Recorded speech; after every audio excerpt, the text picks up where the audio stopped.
Florianópolis precisa urgentemente de um conjunto de obras que destravem o trânsito. Precisamos verdadeiramente retomar a nossa capacidade de planejar a cidade. Nós temos a obrigação de ajudar a cidade a crescer de uma maneira planejada. Ir além, planejar e executar um conjunto completo de ações alternativas modernas, confortáveis e rápidas de locomoção pela cidade. A gente foi lá e pavimentou, colocou o asfalto. Um dos meus compromissos é esse: pavimentar todas as ruas de Florianópolis. A cidade não pode continuar crescendo do jeito que está. Tem cada vez mais esgoto sendo jogado nas praias, cada vez mais prédios saindo em servidão. Tudo que for possível para que a qualidade de vida de todos e todas seja preservada. Falta planejamento. Uma hora Florianópolis para.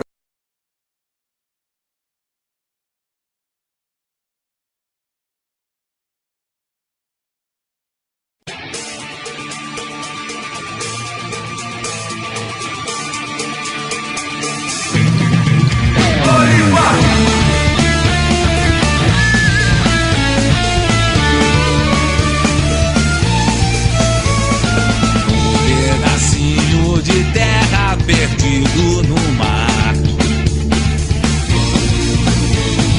um pedacinho de terra, beleza sem par. Jamais a natureza reuniu tanta beleza, jamais algum poeta teve tanto pra cantar. Um pedacinho de terra, beleza sem par. Ilha da moça faceira, da velha rendeira. A ilha de Santa Catarina, localizado no litoral sul do estado, cedia 97,23% da cidade de Florianópolis, capital do estado catarinense, e possui cerca de 54 quilômetros de comprimento e 18 quilômetros de largura, habitados por uma grande parcela dos 427.298 habitantes. Porto estratégico para embarcações que seguiam em direção à Bacia do Prata, a ilha sempre teve olhares ambiciosos de portugueses e espanhóis. A garantia de seu domínio se consolida com medidas de povoamento e fortificações.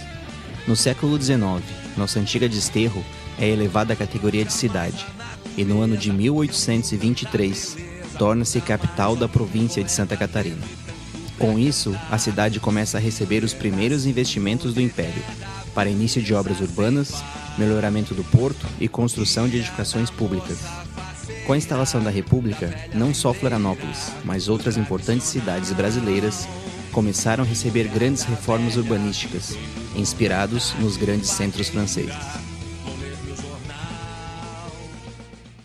É sempre difícil para o historiador dar um recorte temporal para um processo, mas acho que a gente pode falar que o processo de modernização das cidades, esse processo que vai acontecer no século XX no Brasil, ele tem um momento que é super importante, que é as barricadas de 1870 na França. Elas vão fazer com que os administradores da cidade de Paris passem a pensar a cidade de uma outra forma. Não só numa perspectiva da mobilidade urbana, mas numa perspectiva da segurança. Um território que as forças do Estado, né, elas possam adentrar a cidade, né? Então, quem vai fazer essa reforma urbana é o Barão de Haussmann. Ele vai fazer toda uma reforma urbana em Paris. Essa reforma vai transformar Paris, né, a partir de uma perspectiva de circular, né? Paris, então, ela é toda circular. Mas por que isso é fundamental? Porque a partir desse momento, toda a Paris do medievo, do período do medievo, ela é colocada abaixo e vai se criar então as chamadas grandes avenidas, os Grands Boulevards, né? Então, que permite que as forças do Estado, que as forças policiais possam chegar a toda a população. E esse é um primeiro dado, então, do processo de modernização das cidades. O segundo movimento que vem junto com esse está associado ao movimento higienista, né? O higienismo é um movimento que acontece num primeiro momento na França, né? E o higienismo então vai trazer uma nova noção, que é a noção de saúde pública, e a partir daí vai se pensar então toda a discussão da habitação dos pobres, né? E como essas habitações têm que ser e assim por diante. Junto com isso, se tem um outro processo que é a habitação dos setores médios. Nesse processo, as famílias, né, se tem a constituição das famílias burguesas, vários movimentos, né, que convergem no que a gente chama modernamente da modernização das cidades. E no final da década de 1880, os republicanos então passam a administrar o Brasil. E os republicanos, ou parte deles, pelo menos, né, eles vêm com esses ideais, né, de modernização das cidades. Esse processo ele se inaugura, né, na capital federal da época, né, que é o Rio de Janeiro. Então vai se começar esse processo de modernização, que no caso do Brasil não é a cidade do medievo, mas a cidade colonial, e vai se ter também, né, os bota-baixos do Rio de Janeiro. Então vai se botar abaixo os cortiços, as antigas servidões, né? Então tudo isso também, as casas geminadas. Vai, tira! Deus do céu! Não, Deus do céu! Mas o que tem que acontecer? Eu avisei que isso ia acontecer! Não avisei! Enquanto vocês estavam na festa de casamento, os homens da polícia chegaram cedo, jogaram tudo abaixo! Deu pra chegar no quarto de vocês! Meu Deus do céu, é minha casa! Tudo isso acontece no Rio de Janeiro, é um movimento, né, ali do início da República, que vai mais ou menos até os anos 30, porque depois dos anos 30 o processo é um pouco diferente. Os higienistas brasileiros também, né, eles estão nesse processo, até porque no caso do Brasil, o que está em foco são as doenças tropicais, e doenças tropicais que aparecem no mundo urbano, né, a febre amarela e outras doenças que inclusive, né, tem todo o debate então depois da chamada revolta da vacina. Finalmente vão fazer alguma coisa antes que a febre amarela mate mais gente em pleno século XX. Todas essas iniciativas do prefeito são muito positivas. A política do bota abaixo vai arejar a cidade, vai abrir avenidas, impedir a proliferação de cortiços fétidos. Edgar, vamos botar abaixo os cortiços, mas para onde vão os moradores, é? Para Paris? Esse processo depois ele é expandido, né, para outras cidades e acaba chegando aqui a Florianópolis. Os republicanos catarinenses então também vão pensar uma cidade diferente, mas o que significa essa Florianópolis dos anos 10, dos anos 20? É também expulsar os pobres do centro da cidade, né?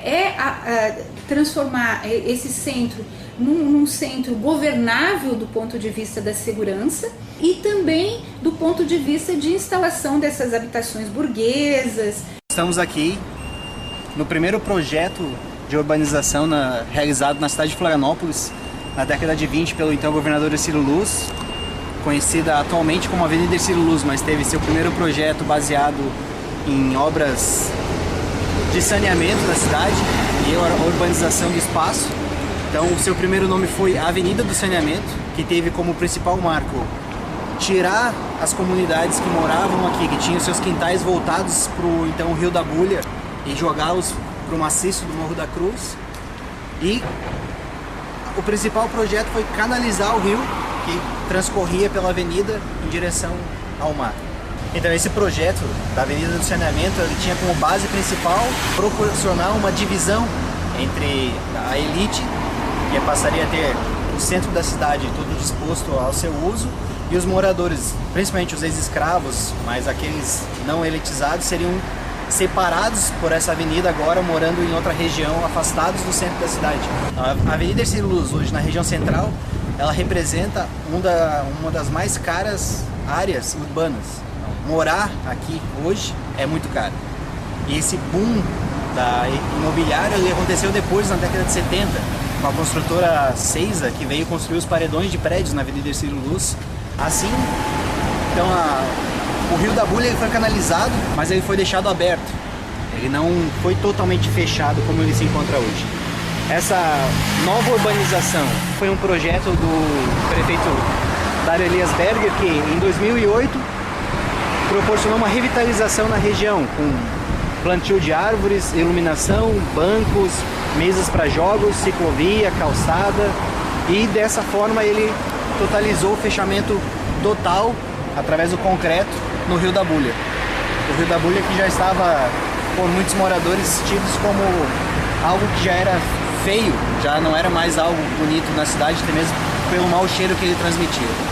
Então, como um projeto de modernização da cidade e a melhoria que foi proposta pelo governo na região central, as comunidades, né, que não pertenciam à elite foram retiradas dessa região central e jogadas totalmente para o maciço do Morro da Cruz, aqui permanecendo isoladas desse centro, quase que não tendo mais autorização para adentrar a região central modernizada e elitizada na cidade.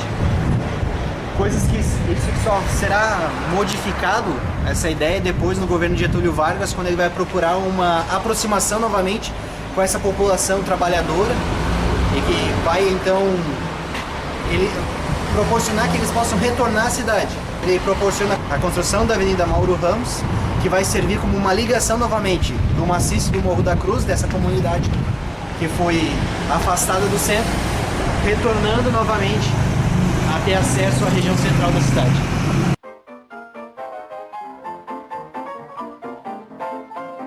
Inicialmente projetada com o nome de Ponte da Independência, a Ponte Ciro Luz teve seu nome alterado em homenagem póstuma a seu idealizador. Foi inaugurada em 1926, levando cerca de 4 anos para a conclusão.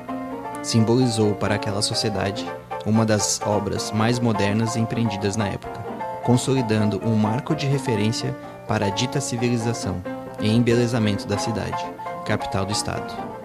Além de significar melhoramento da mobilidade ilha-continente, a ponte servia estrategicamente como medida de defesa no deslocamento das forças de segurança. Com o crescimento da cidade e do número de veículos, era necessário se desfazer das balsas e pôr uma ligação fixa. Desde 1982, por conta de problemas estruturais e por medidas de segurança, a ponte está fechada para tráfego, servindo, no entanto, como o mais importante cartão postal de Florianópolis. Em maio de 97, a ponte foi tombada como Patrimônio Histórico, Artístico e Arquitetônico do Brasil, ganhando grande reconhecimento para a cidade e o estado. Em fevereiro deste ano, foi divulgada a data de previsão para o término das obras de restauração, podendo iniciar o tráfego de veículos a partir de dezembro de 2014. A previsão do DEINFRA é que após a conclusão das obras, passem pelo local 22 mil veículos por dia.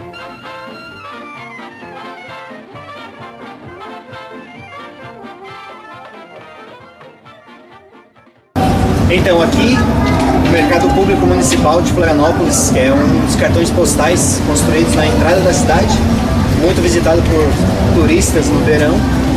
Esse mercado público foi construído, a sua primeira ala, aqui mais próxima a nós, no ano de 1899, com o intuito de abrigar os comerciantes da região, que antes ficavam localizados mais próximos à Praça Fernando Machado, e posterior a 1899, já na década de 30, através de um aterro foi construída a segunda ala, onde hoje abriga os comerciantes de peixes. Em 1899, quando os comerciantes vieram para cá, os peixes continuaram no mesmo local, ao lado do beira-mar, e o cheiro, as más condições de armazenagem desses peixes ainda assim incomodavam a população, que já estava vivendo um ambiente higienista. Esse mau cheiro acabou incomodando, fazendo com que eles necessitassem de um local próprio para os peixes ficarem também e serem comercializados.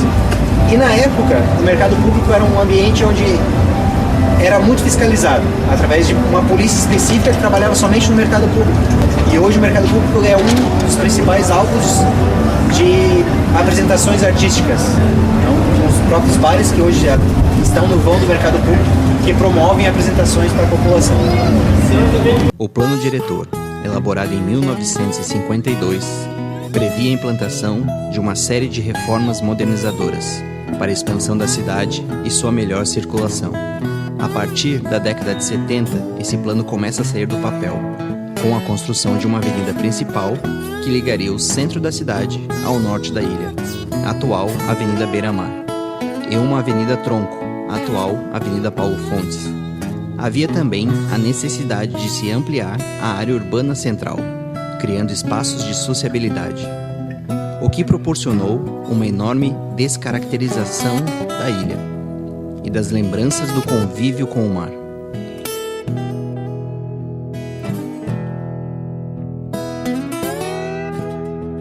Uma cidade que nasceu pelo mar, agora cresce de costas para ele. A cidade de ruas estreitas e casarios antigos dá lugar às vias rápidas de circulação e grandes edificações.